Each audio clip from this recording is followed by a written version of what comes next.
They say the moon goddess only answers the songs of the broken-hearted once in 1,000 years. But when Seraphina Nightwhisper, the pack's most worthless omega, sang her sorrow to the crimson moon, the Alpha King himself appeared at her door before the first light of dawn, ready to burn down kingdoms for the girl who didn't even know she was already his queen. The bitter pre-dawn wind cut through Seraphina's threadbare cloak as she scrubbed the pack-house steps of the ironwood pack, her raw fingers leaving bloody streaks on the frost-covered stone. Around her, the other wolves slept in warm beds, dreaming their peaceful dreams, while she, the packless orphan they'd grudgingly taken in, worked through another sleepless night. "Missed a spot, Sarah. Nobody," a cruel voice echoed above her. Seraphina didn't need to look up to know it was Thessaly Goldmane, the beta's daughter, dumping her morning wash water directly onto the steps Seraphina had just cleaned. The scalding water splashed across her hands, but Seraphina had learned long ago that showing pain only fed their entertainment. "I'll clean it again," Seraphina whispered, her voice barely audible, a voice that hadn't spoken above a whisper in 3 years. Not since the night her parents died defending a pack that now treated their daughter worse than rogues. But Thessaly wasn't finished. She grabbed Seraphina's chin, forcing those unusual silver eyes that marked her as different, wrong, cursed to meet her own. "Tomorrow's the harvest moon ceremony. You know what that means, don't you?"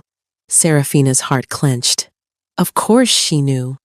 Tomorrow, Aldrich Stormclaw, the future alpha of Ironwood Pack, and the man she'd foolishly loved since childhood, would officially reject her as his mate. Everyone knew it. The servants whispered about it.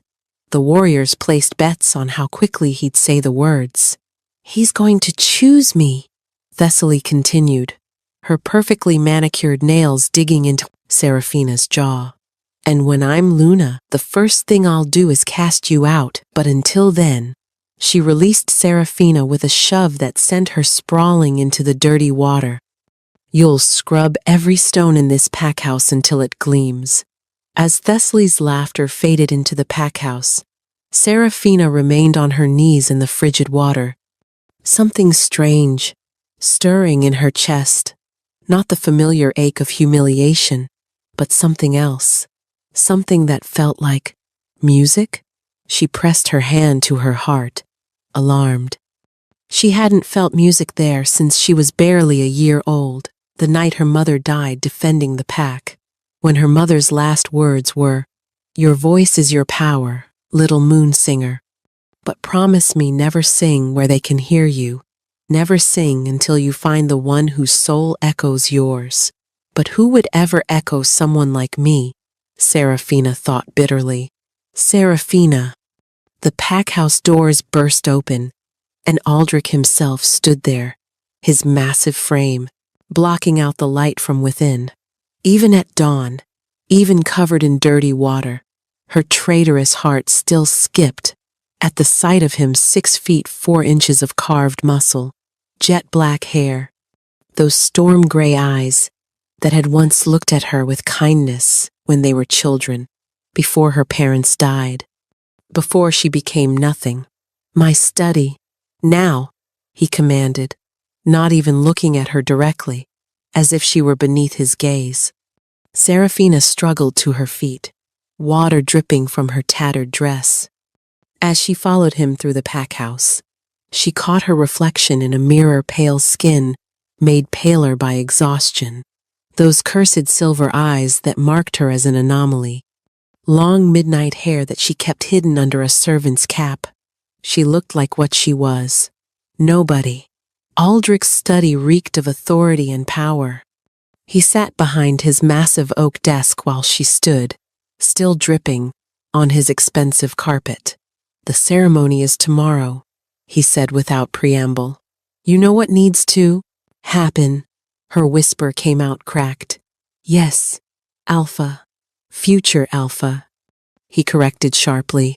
Then, for just a moment, something flickered in his eyes. "Regret? Memory? It's for the best, Sera. You're He paused, searching for words that wouldn't cut too deep. Not suited for the role of Luna. Thessaly has been trained since birth. She has the bloodline, the strength, the connections we need. And I have nothing, Serafina finished silently. I need you to make this easy, Aldrich continued, his voice hardening again. When I reject you tomorrow, you accept immediately. No scene, no tears. You simply bow and accept. Then you'll be relocated to the Omega quarters permanently if you're lucky. Maybe someone will take you as a third chance mate someday. The words hung in the air like poison.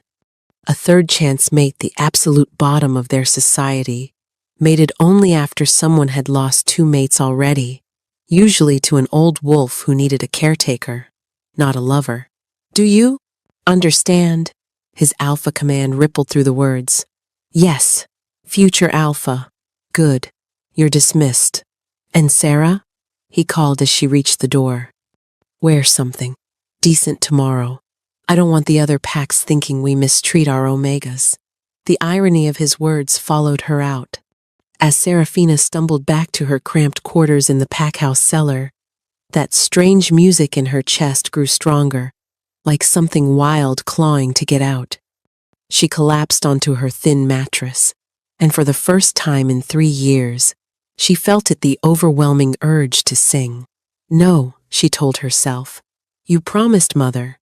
Never sing where they can hear. But the moon couldn't tell anyone, could it? Tomorrow night, after Aldrich crushed her heart in front of 5 packs, after Thessaly claimed her place, after everything was lost tomorrow night, she would sing to the moon one last time. She didn't know that 3 territories away, the Alpha King suddenly stopped mid-sentence. During a war council, his eyes flashing gold as an inexplicable pull tugged at his very soul, whispering a single word. Soon. The harvest moon hung swollen and silver above the Ironwood Pack's ceremonial grounds, though primordial texts warned it could turn to blood when a sacred bond was severed. 5 neighboring packs had gathered to witness what everyone already knew would happen. Serafina stood at the edge of the crowd in the decent dress. The pack had provided a plain gray thing that hung loosely on her too. Thin frame, trying to make herself invisible among the Omegas. The moment we've all been waiting for, Elder Mordecai's voice boomed across the grounds. Future Alpha Aldrich Stormclaw will now identify his fated mate. Serafina watched as Aldrich stepped into the ceremonial circle, magnificent in his formal black attire, his presence commanding every eye. The mate bond pull was excruciating every cell in her body. Screamed to run to him, to claim what the moon goddess had decreed as hers. She dug her nails into her palms until they bled, holding herself back. She noticed Luna Margaret, Aldrich's mother, wasn't present, still lost in her grief-induced illness that had kept her confined for 3 years, unaware of how the pack had descended into cruelty without her gentle guidance. Aldrich's eyes swept across the crowd, paused on her for a fraction of a second, then moved to where Thessaly stood in a stunning crimson gown, her golden hair shining like spun sunlight. I sense my mate, Aldrich announced, his voice carrying across the silent grounds. Serafina's heart hammered as he walked not toward Thessaly, but toward the Omega section, toward her. Whispers erupted like wildfire. He stopped directly in front of her, and for one impossible moment, hope bloomed in her chest. His storm-gray eyes met her silver ones, and she saw it all there, the recognition, the pull, the memory of 2 children who once played together in these very woods before rank and death tore them apart. Serafina Night Whisper, he said, loud enough for all 5 packs to hear. You are my fated mate, the crowd gasped. Thessaly's face went white with rage, but Aldrich wasn't finished. And I, Aldrich Stormclaw, future alpha of the Ironwood Pack, hereby reject you as my mate and Luna. The words hit her like physical blows, each one tearing something vital inside her. The mate bond, so newly acknowledged, began shredding apart, sending agony through every nerve. "I reject you," he continued, his voice steady and cold, "for the good of the pack, for you lack the strength, the breeding, and the qualities required of a Luna. You are unsuited for this role in every conceivable way." Serafina's knees buckled, but she forced herself to remain standing. The crowd was deathly silent, watching her, waiting for her to speak the acceptance that would complete the rejection. Some looked sympathetic, most looked unsurprised, and a few, like Thessaly, looked triumphant. Above them, the silver moon began to bleed crimson at its edges, as if responding to the severing bond. "I," Serafina's whisper was so quiet that wolves strained to hear. "I, Serafina, night whisper, accept." A howl suddenly split the night, not from anyone present, but from somewhere deep in the forest. It was unlike any howl she'd ever heard. Primeval, primal, and filled with such fury that several wolves involuntarily shifted in response. The temperature dropped 10 degrees in an instant, and the ceremonial fires flickered, as if bowing to an unseen presence. Elder Mordecai went rigid. "That's impossible. That howl pattern belongs to..." But before he could finish, the sound cut off as abruptly as it began, leaving everyone unsettled. "Continue," Aldrich commanded, though Serafina noticed his hands were now clenched into fists.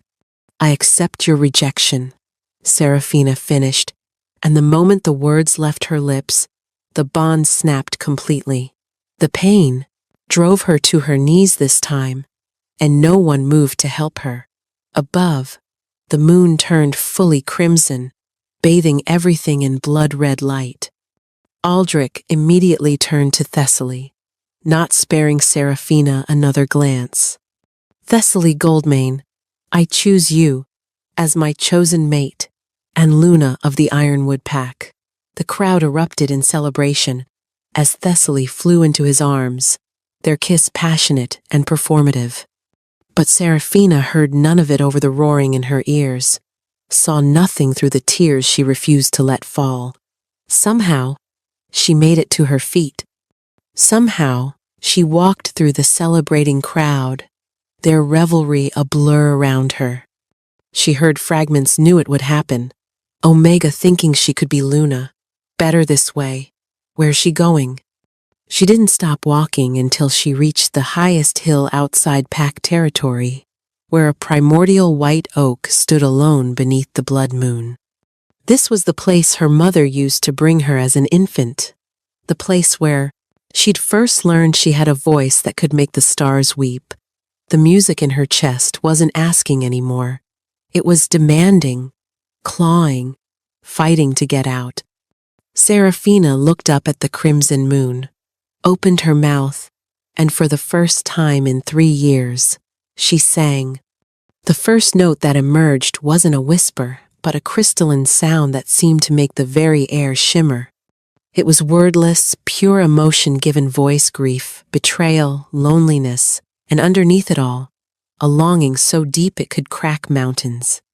She didn't know that her voice was carrying on frequencies only the most primeval wolves could hear.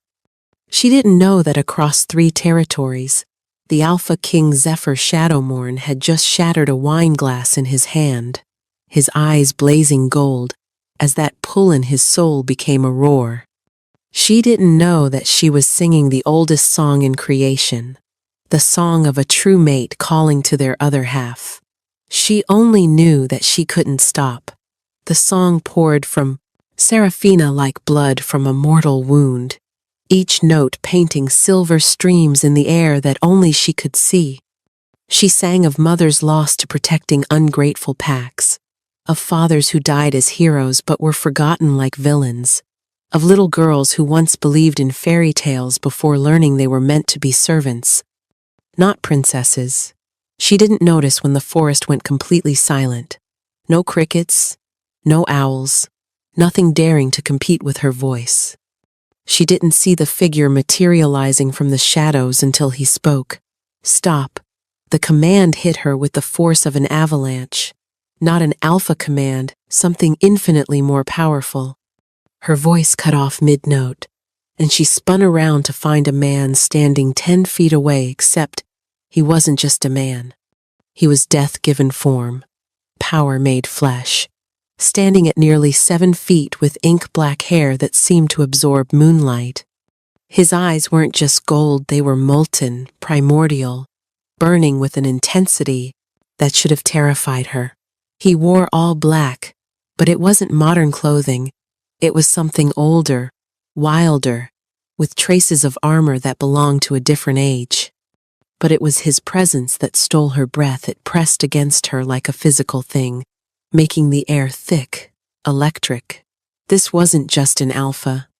This was something else entirely. Do you have any idea? His voice was controlled fury wrapped in velvet. What you've just done? Serafina stumbled backward, her back hitting the oak tree. I was just. Who are you? He took a step closer, and she realized the moonlight wasn't reflecting off him. It was bending around him, as if even celestial bodies recognized his dominion. You were just singing a summoning song that hasn't been heard in 3 centuries. You were just calling to every primordial bloodline within 1,000 miles. You were just. He stopped abruptly, his nostrils flaring. His entire body went rigid. You're bleeding. Serafina looked down at her palms, where her nails had left crescents of blood. It's nothing. He moved. 1 second he was 10 feet away. The next he had her wrists in his hands, his touch sending electricity shooting up her arms. But it wasn't pain, it was something else. Something that made the broken mate bond feel like a paper cut compared to a lightning strike. Nothing? His thumbs traced the wounds with unexpected gentleness. You're rejected, shattered, and bleeding under a blood moon that's listening, and you call it nothing? His eyes snapped to hers. What's your name? Serafina, she whispered, caught in those burning gold eyes. Serafina, Night Whisper. Something flickered across his face, recognition. Impossible. She'd never seen him before. She would have remembered someone who felt like standing next to a barely controlled wildfire. Night Whisper. He said it like he was tasting the word. Of course. The last Moonsinger bloodline. I thought your kind were extinct. My kind? She tried to pull her wrists back, but his hold, while gentle, was immovable. I'm just an Omega. His laugh was dark, bitter. An Omega? Is that what they told you? Is that what you believed? He released her wrists but didn't step back. Tell me, Omega, why do you think your voice can make primeval oaks weep silver tears? Serafina glanced at the tree behind her and gasped. Silver sap was running down the bark where she'd been singing, gleaming like liquid starlight. That's not. I didn't. You did. Just as your mother did before you, and her mother before her. Your mother bound her power 20 years ago when she mated your father. She died defending the pack when you were barely a year old, but her bound power passed to you, waiting. His expression darkened. They kept you ignorant, broken, convinced you were worthless when you're... He cut himself off, jaw clenching. When I'm what? She demanded, finding courage she didn't know existed. Instead of answering, he tilted his head, listening to something she couldn't hear. His expression turned lethal. We have company. Your pack is coming, led by that pathetic whelp who rejected you. My identity must remain hidden for now. Panic flared. I need to go. If they find me here, talking to a strange wolf, they won't touch you. The certainty in his voice was absolute. You don't understand. I'm nobody. I have no rank, no protection. He moved closer, and suddenly she could smell him pine smoke, and winter storms and something primordially wild. You're under my protection now. Your protection. You don't even know me. You can't just... Can't I? His hand rose to her face, not quite touching, hovering an inch from her cheek. Do you know what a summoning song is, little singer? It's a call that can only be answered by one wolf. Your true mate, your equal. The world tilted. But Aldrich was my mate. That boy, the contempt in his voice could have frozen flame. He was a lesson, nothing more. A cruel joke from fate to teach you the difference between what they tell you to want and what you're destined to have. Voices approached through the trees, Aldrich's commanding tone, Thessaly's shrill demands, and now she could hear Alpha Thorn's deeper growl among them. I have to go, she whispered urgently. No, he said simply. You sang to the moon, Seraphina Night Whisper, and the moon sent me to answer. When that sun rises in 6 hours, everything you know will change. Remember, I am close, even when you cannot see me. How do you know? But he was already gone, vanished like smoke, leaving only the scent of winter storms and a promise that felt carved into her very bones. The pack burst through the trees seconds later, Aldrich at the lead with his father Alpha Thorn beside him. But Seraphina barely noticed them. She was too busy wondering who he really was. What were you doing out here? Aldrich demanded, scanning the hilltop with predatory alertness. Behind him, Thessaly clung to his arm while 6-pack warriors and Alpha Thorn formed a semicircle around Seraphina. I asked you a question, Omega. His alpha command rippled through the words. But something strange happened. Instead of compelling her to answer, the command slid off her like water off glass. Everyone noticed. The warriors exchanged uncertain glances. I was saying goodbye, Seraphina finally answered, her voice still a whisper, but steadier than before. The mysterious wolf's presence lingered like armor around her, invisible but undeniable. Goodbye? Thessaly laughed shrilly. Planning to go rogue? How pathetic. You wouldn't last a night. The silver tree. One of the warriors, Garrett, interrupted with barely contained awe. Alpha. Look at the oak. Everyone turned to see the silver tears still gleaming on the primordial bark, and the temperature seemed to drop another degree. Elder Mordecai pushed through the group, his weathered face pale. Impossible, he breathed, approaching the tree with trembling hands. This is Moonsinger magic. But the last Moonsinger died 20 years ago. All eyes turned to Seraphina. You, Mordecai pointed a shaking finger at her. Your mother was Celeste Night Whisper. She could sing to the moon, but she bound her power when she mated your father. We thought the gift died with her. Bound her power? Seraphina's whisper carried confusion. She never said, because we ordered her silence. Alpha Thorn interrupted, his scarred face grim. Moonsingers are dangerous. Their songs can drive wolves mad, summon creatures from the old times, even challenge alpha commands.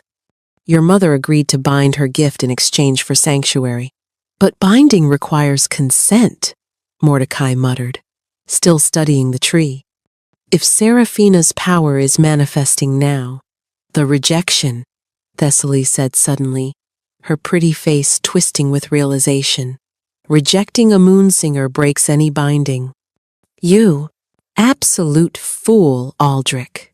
Do you know what you've... A howl cut through her words, the same primeval, furious sound from the ceremony, but closer now, much closer. Form a defensive circle, Alpha Thorn commanded, but his voice shook. That's a sovereign's call, but there hasn't been a sovereign alpha in our territories for 300 years, Mordecai finished, his face white as bone. The last one was Zephyr Shadowmourne, the alpha king of the northern territories, but the histories say he vanished after the Great War. Another howl, this time from the opposite direction. Then another. And another. They were surrounded. What did you do? Aldrich grabbed Seraphina's shoulders, his fingers digging in painfully. Who did you call? Before she could answer, shadows exploded around them. Not metaphorical shadows, actual darkness that moved like living things, swallowing the moonlight. The pack warriors shifted instantly, but their snarls turned to whimpers as pressure descended like a mountain falling. He emerged from the shadows like he was born from them, the mysterious wolf. But now she could see him clearly in his full glory, and the sight stole what little breath she had left. The histories say what I wanted them to say, the wolf spoke, his voice carrying ageless authority. Zephyr's shadow morn never died. He simply waited. Impossible. Alpha Thorn dropped to his knees, his head bowed. You're supposed to be dead. The records.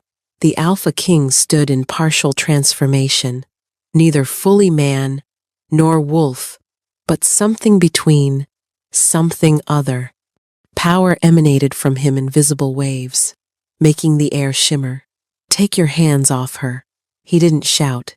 He didn't need to.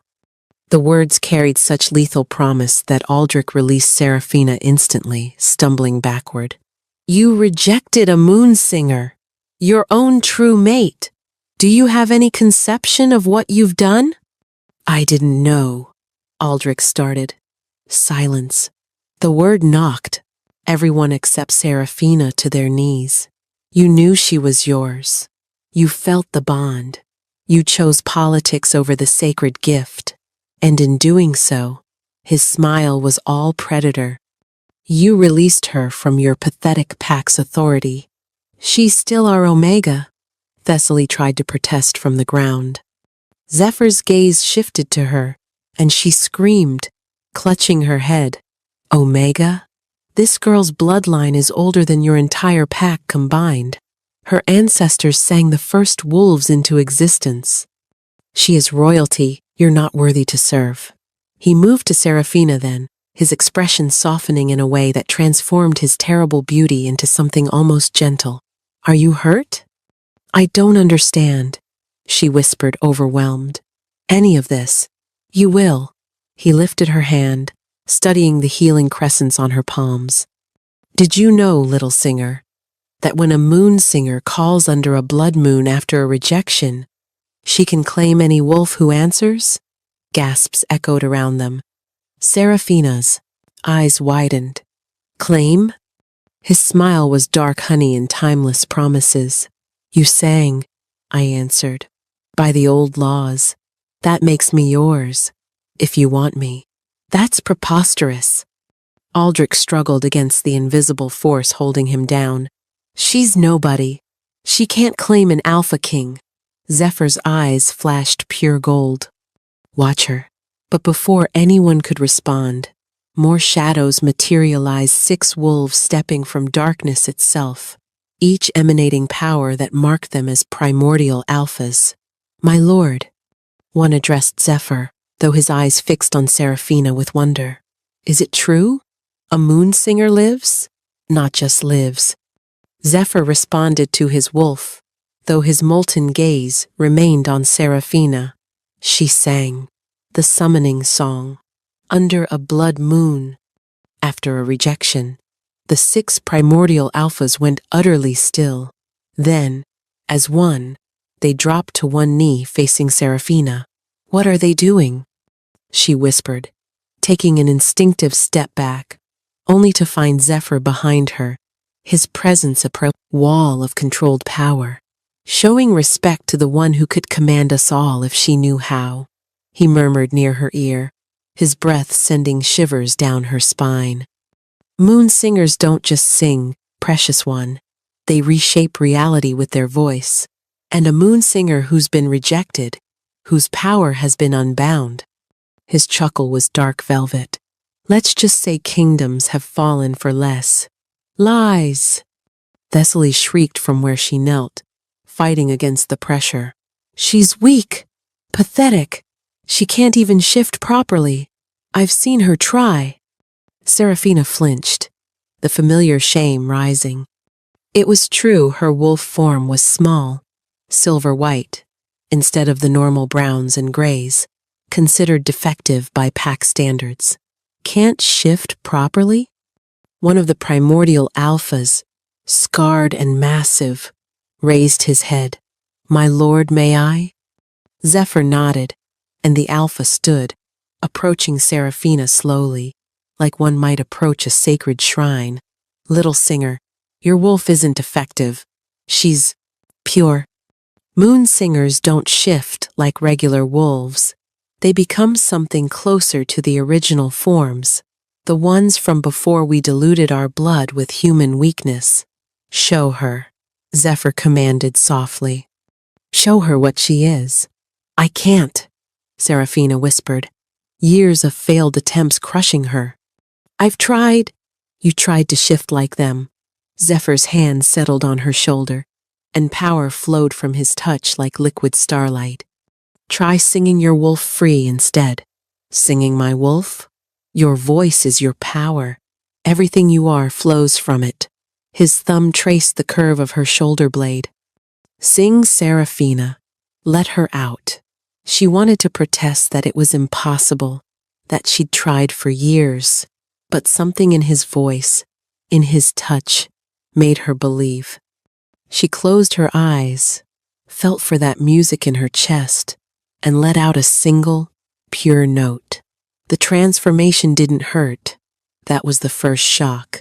Every shift she'd attempted had been agony, bones breaking and refusing to set right.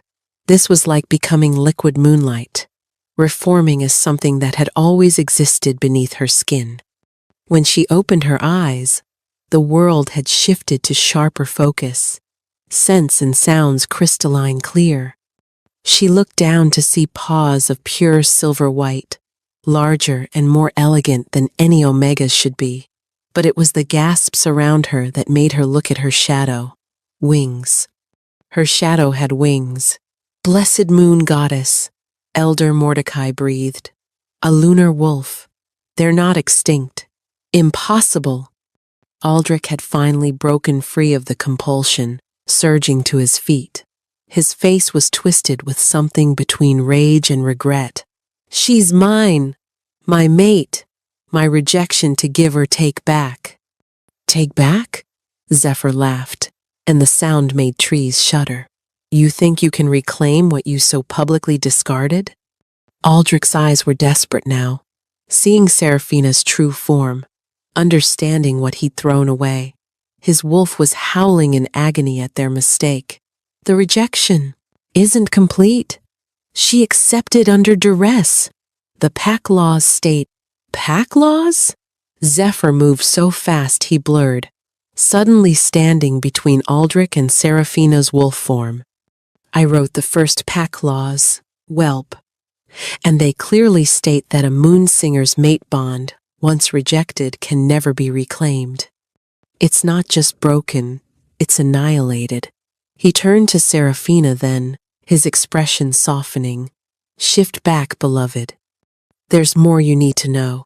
She wanted to ask how, but her body seemed to know, flowing back to human form as easily as breathing. Except now, she stood taller, her silver eyes brighter. Her very presence changed.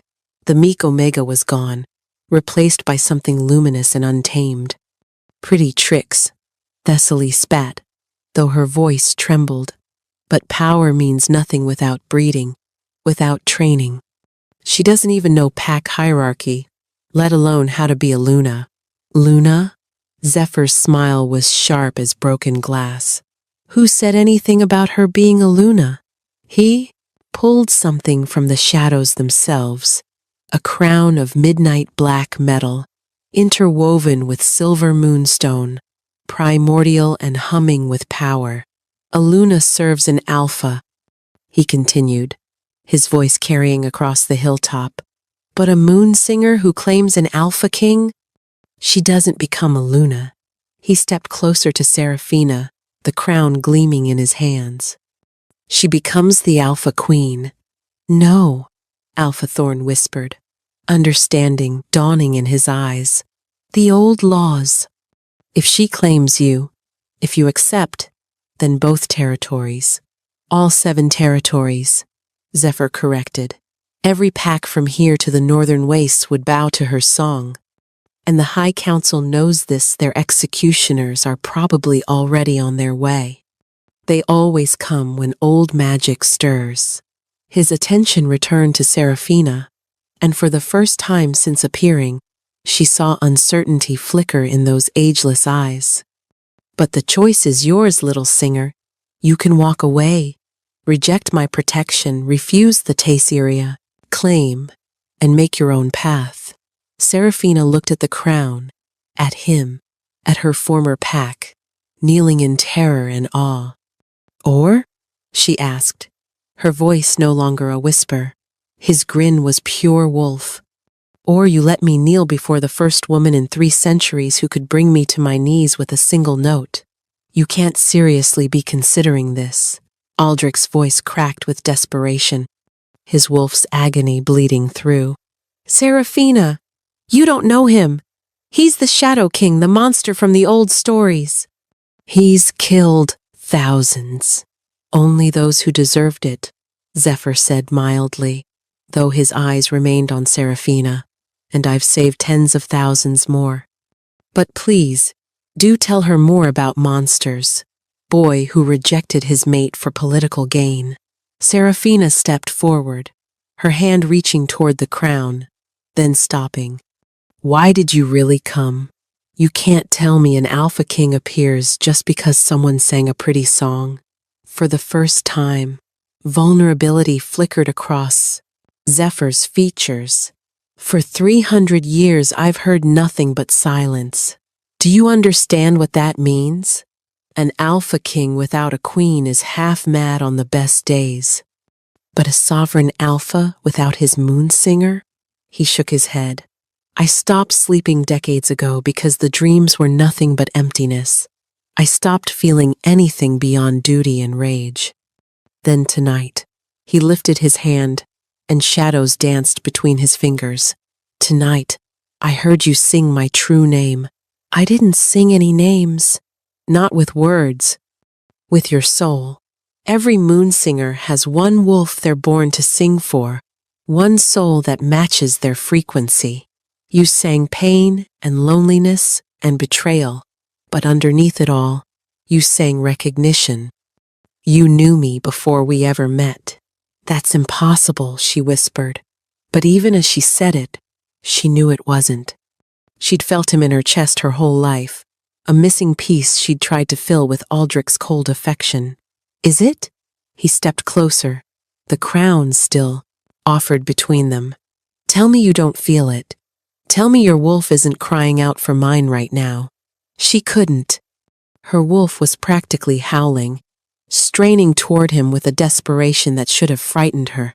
If I accept, she said slowly, what happens to them?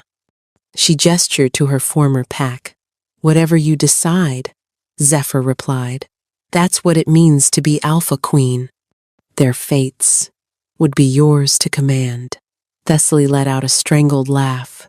She's too weak, too soft. She couldn't even stand up to me, let alone command. Seraphina's head snapped toward her, and for the first time in her life, she didn't lower her gaze. Be quiet. The words weren't loud, weren't even particularly forceful, but Thessaly's mouth snapped shut, her eyes widening in shock. She physically couldn't speak. Interesting, Zephyr murmured, his smile growing. You're already learning. Command is in your blood, Silver Heart. You just needed someone to show you it was there.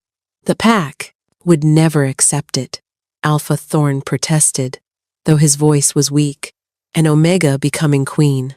Former Omega, one of the primordial alphas, corrected. The moment her mate rejected her, she became packless, free, and a free moon singer can choose any pack she wishes. Or create her own. Create her own? Seraphina's eyes widened. Zephyr nodded. 7 territories worth of lone wolves, rejected wolves, and forgotten bloodlines would follow a moon singer's call. You could build something entirely new. Or, he lifted the crown slightly, you could accept what's already yours and transform the existing order from within. A commotion in the tree line drew everyone's attention. More wolves were arriving, not just from Ironwood, but from all 5 packs who'd attended the ceremony. Word was spreading like wildfire. Among them, Seraphina spotted familiar faces, other Omegas who'd been tormented, overlooked wolves who'd never fit the traditional hierarchies, even some betas who'd questioned the rigid system. They were all looking at her, not with the disgust or pity she was used to, but with something that looked like hope. They came because they heard you sing, Zephyr said quietly. Even from miles away, every wolf with even a drop of primordial blood felt it. Do you understand what that means? She was beginning to. The music in her chest wasn't just her power, it was a call to all those who'd been silenced, overlooked, rejected. If I say yes, she said, meeting his molten gaze. I want conditions. His eyebrows rose, and several wolves gasped at her audacity. You would negotiate with an alpha king? I would negotiate with my potential mate, she corrected, and his eyes flashed with approval. Name them. The Omegas get equal treatment. The rigid hierarchies get reformed. And anyone who's been rejected unfairly gets a second chance. And if the alphas resist? She smiled then, remembering how easily she'd silenced Thessaly. Then I'll sing them a lullaby they won't wake from until they learn better. Zephyr's laughter was rich and dark and proud. There she is, the queen I've been waiting for. He knelt then, the alpha king of 7 territories dropping to one knee, offering up the crown. Seraphina Nightwhisper, last of the moon singers, will you accept your throne? The blood moon pulsed overhead. Her former pack held their breath, and Seraphina reached for her destiny. The moment Seraphina's fingers touched the crown, the world exploded into silver fire. Power primeval, wild, and infinite rushed through her veins like liquid moonlight. Every suppressed memory, every bound gift, every inherited ability from generations of moon singers flooded her consciousness at once. She saw her mother's true form, her grandmother's battles, the first moon singer who sang the original wolves from starlight itself. Seraphina! Aldrich's voice seemed to come from very far away. Don't do this. You don't understand what you're becoming. But she did understand. For the first time in her life, everything made perfect sense. When the silver fire faded, she stood transformed. The crown hadn't just adorned her, it had awakened her. Her midnight hair now held threads of pure silver. Her eyes glowed with inner light. And most shocking of all, markings appeared on her skin, primordial runes that told the history of her bloodline in a language older than words. By the old gods, Elder Mordecai fell to his knees. The Luna prophecy, when the rejected rises with the crown of night, when the silenced one sings the timeless right, then shall the old ways crumble and fall, and the forgotten shall answer her call. You knew. Seraphina's voice had changed too, still hers, but layered with harmonics that made reality shiver. You knew there was a prophecy about me? We suspected, Alpha Thorn admitted from where he knelt. Your mother, she was too powerful. We convinced her that binding her gifts would protect you. We lied. You feared her. Zephyr rose from his knee, standing beside Seraphina as her equal. Just as you fear her daughter now. Please, Thessaly begged, finally able to speak again.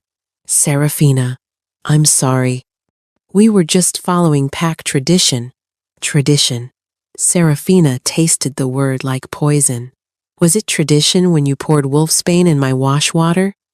Was it tradition when you had the warriors corner me during my first heat, terrifying me for sport? Was it tradition when you killed my pet rabbit because I dared to smile at Aldrich? Each accusation made Thessaly paler. The gathered wolves murmured in shock. Many hadn't known the extent of the abuse. I didn't mean, Thessaly started. Silence.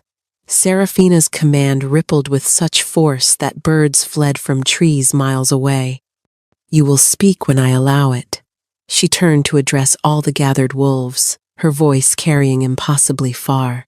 For 20 years I believed I was worthless, weak, defective.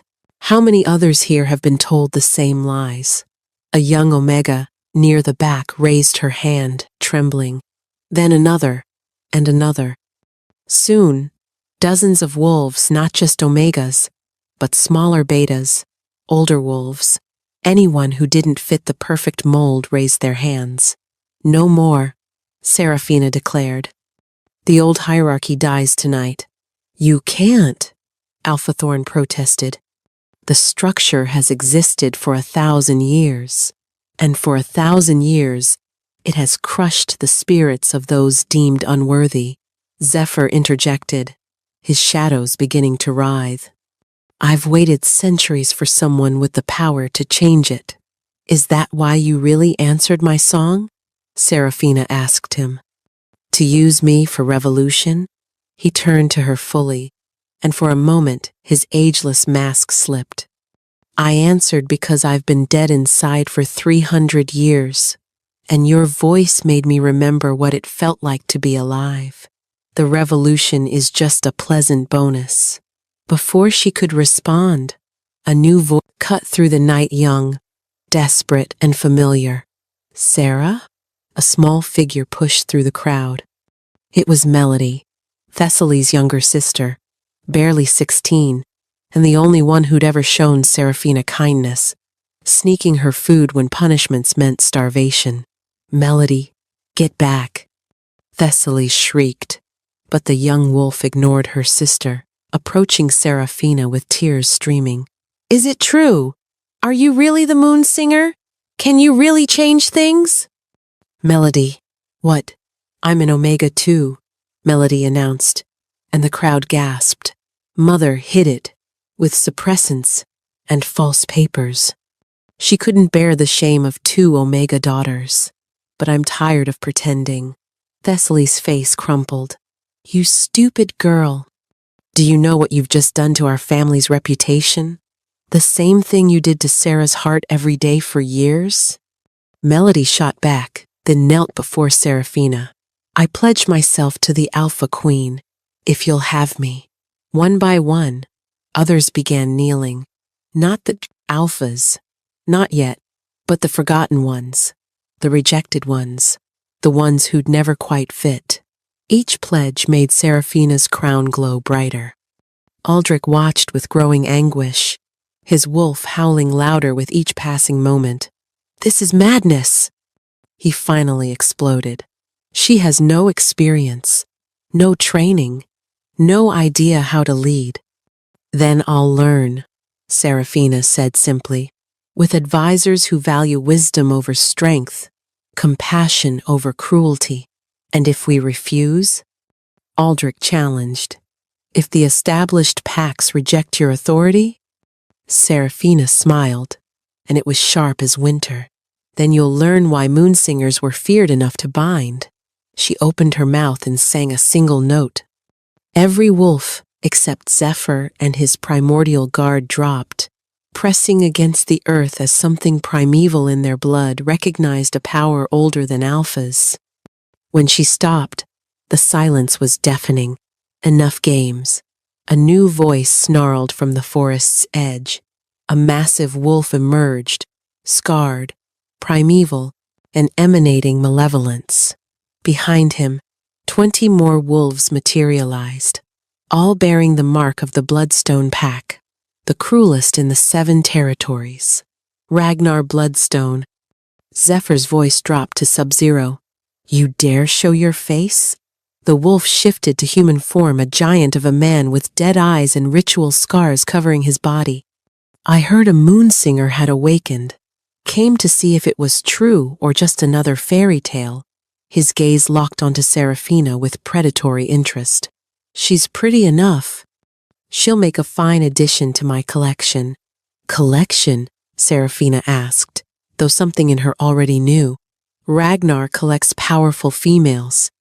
One of Zephyr's guards spat. Keeps them bound in his fortress, forced to bear his offspring. Had your mother on my list before she died? Ragnar said casually, and Serafina's vision went red. Moonsinger bloodline would breed strong pups. You'll do nicely as a replacement.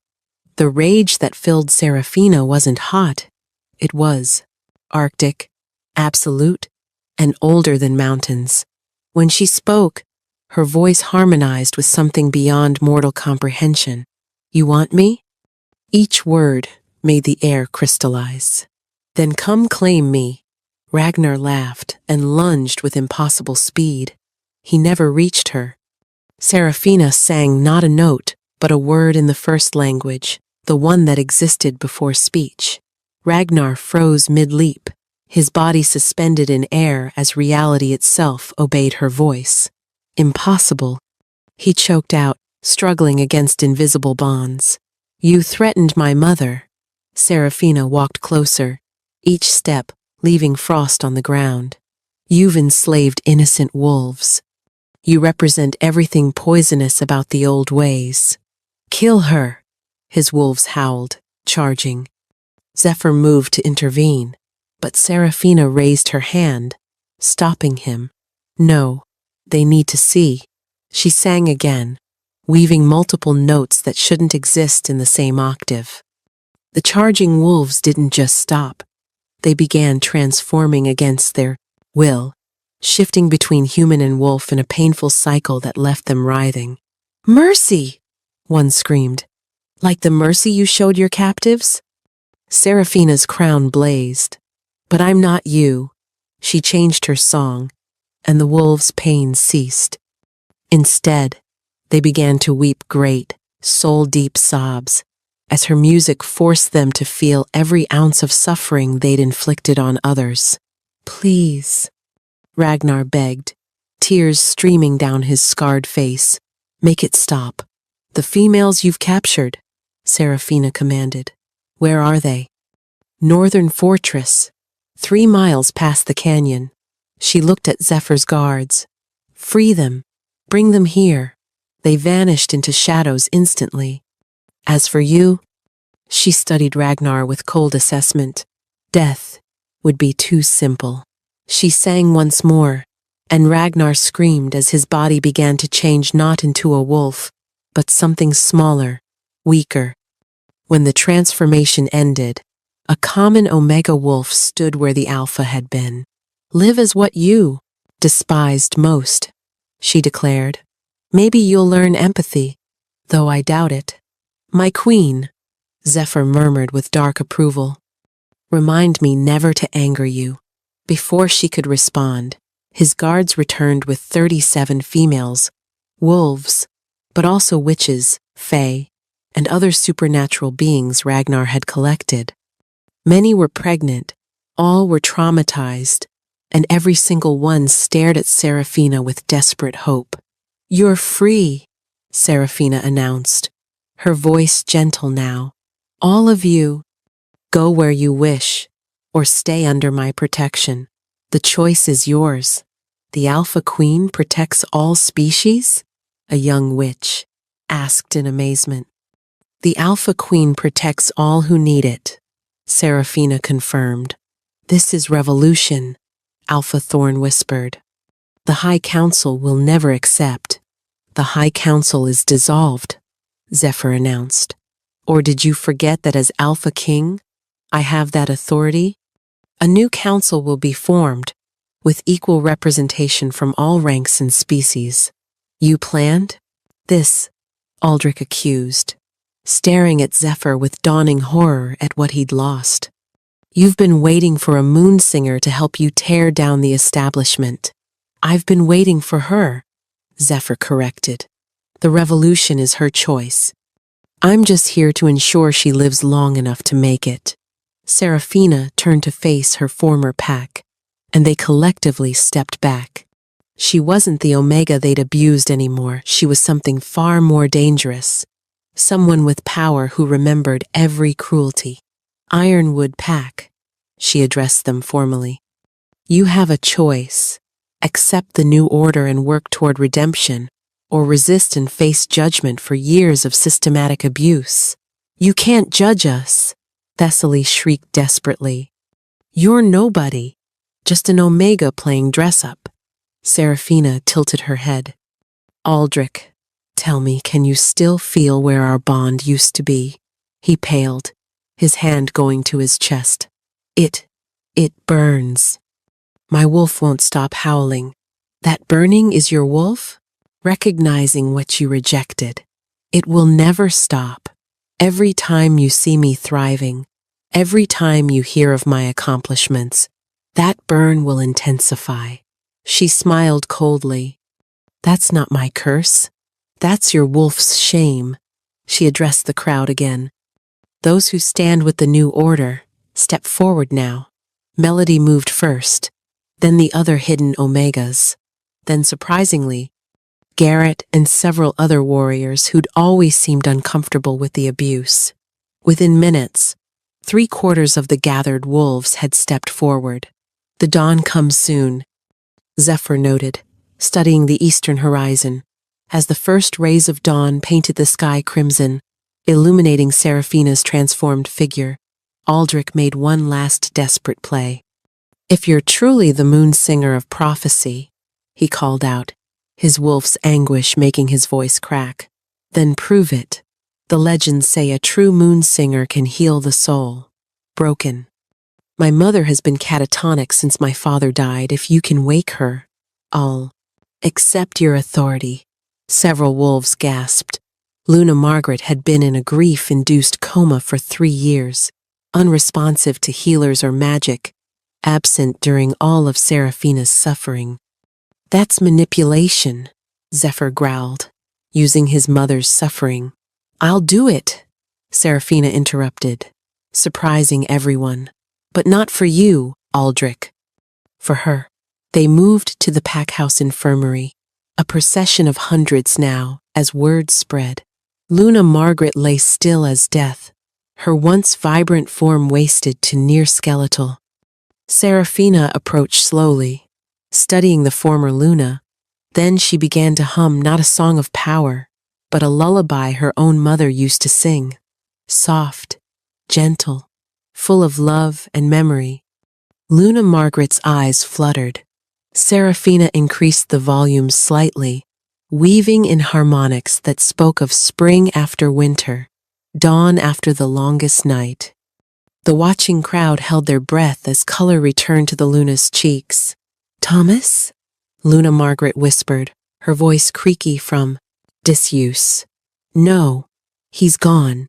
Her eyes focused on Seraphina, then widened. Celeste? But you died. I'm her daughter, Seraphina said gently. Seraphina, the Omega, Margaret breathed. Then her face crumpled with shame. Oh, child, what we did to you. I was too lost in grief to stop it, but I knew. I always knew. She struggled to sit up, her eyes taking in Seraphina's crown, her markings, the gathered crowd, the prophecy. You're the Luna Regina, the queen of all moons.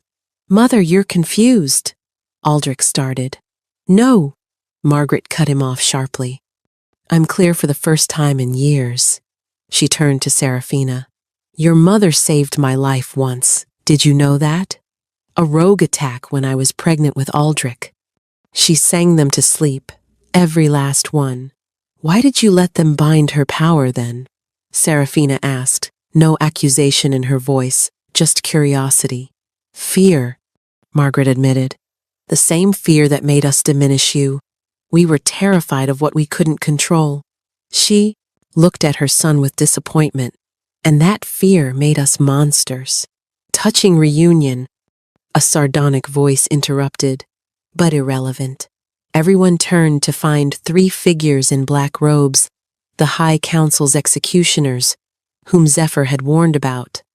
The High Council may be dissolved, the lead executioner said, but its final order stands. Any moon singer must be eliminated for pack stability. You're welcome to try. Zephyr stepped forward, shadows coiling. Not you, Shadow King. Your mate's already dead. You can't kill what doesn't live. The executioner pulled out a moonstone blade, the only weapon that could permanently kill a moonsinger by severing their connection to the lunar force. No! Aldrich shouted, surprising everyone by stepping between Seraphina and the blade. I reject the council's authority. Stand aside, boy. I was wrong, Aldrich said, not moving, his wolf finally quiet in the face of protecting what it had lost. I rejected my mate for power, for tradition, for fear, but I won't let you kill her for existing. The executioner raised the blade, prepared to go through Aldrich. Seraphina began to sing. This wasn't like her previous songs. This was something primeval, something that bypassed ears entirely and spoke directly to the soul. Every wolf present from Alpha to Omega felt their wolves respond, howling in harmony. The executioners tried to resist, but their robes began to burn away, revealing the binding marks that enslaved them to the council's will. Seraphina's song targeted those marks, her voice becoming a key that unlocked their chains. Free! One executioner gasped, dropping his blade. We're free. The council bound you? Zephyr's voice was deadly quiet. For centuries, another confirmed. Forced to kill any threat to their power. Moonsingers, shadow walkers, dream weavers. We eliminated them all. No more, Seraphina declared, her crown blazing. The age of fear ends now. She turned to address everyone. Send word to all 7 territories. Any bound soul seeking freedom. Any rejected wolf seeking acceptance, any creature seeking sanctuary, they will find it here. We're not just changing the hierarchy, we're rebuilding from ash. And those who resist, Alpha Thorn asked, will face the combined might of the Shadow King and the Moonsinger, Zephyr said, taking Seraphina's hand, though I suspect most will fall in line rather quickly. You still need to complete the claiming, Elder Mordecai reminded them. Without it, the bond remains incomplete. Seraphina looked at Zephyr, this dangerous, beautiful creature who'd waited centuries for her song. How do we complete it? His smile was pure sin. You sing my true name while I speak yours. But be warned, once done, it can't be undone. We'll be bound beyond death itself. Trying to scare me off? Trying to ensure you understand? I'm not a temporary choice. I'm forever. She lifted her chin. Then let's make it official. Under the full witness of 5 packs and the rising sun, Seraphina sang Zephyr's true name, not the one he wore for the world, but the deep, resonant sound that was carved into his very essence.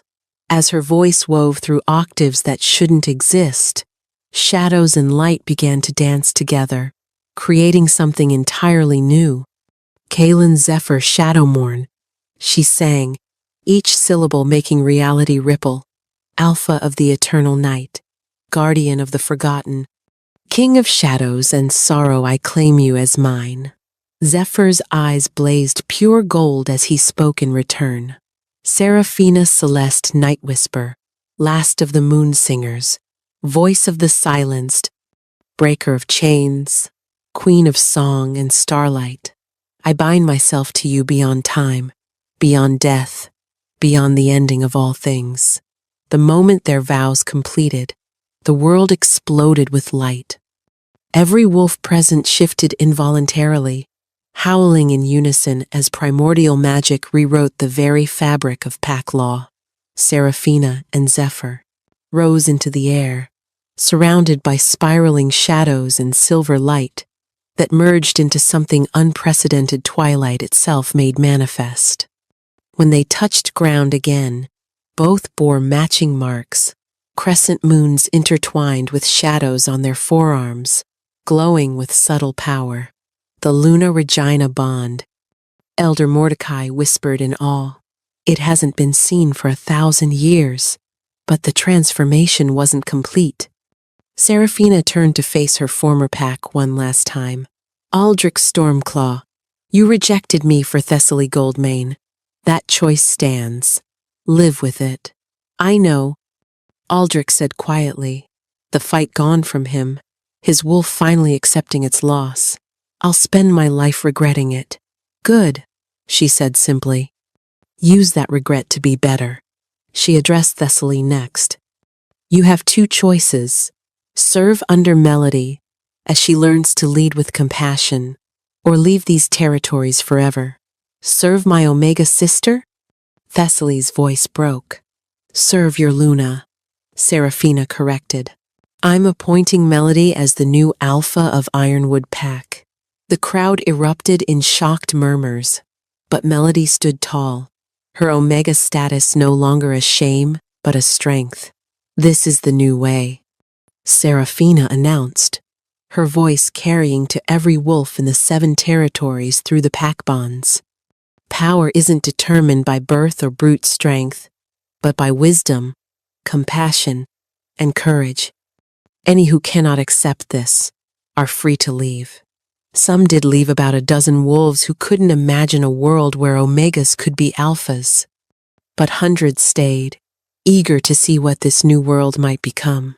My queen, Zephyr murmured, pulling her against him as the crowd began to disperse. Ready to reshape the world? She looked at the wolves around her former Omegas, standing tall, rigid alphas learning to bow, primordial enemies considering peace, and smiled. We already have. 6 months later, the 7 territories had transformed beyond recognition. Pack rankings, based on merit, rather than birth. Interspecies councils promoting cooperation. And at the center of it all, a queen who sang hope into existence daily.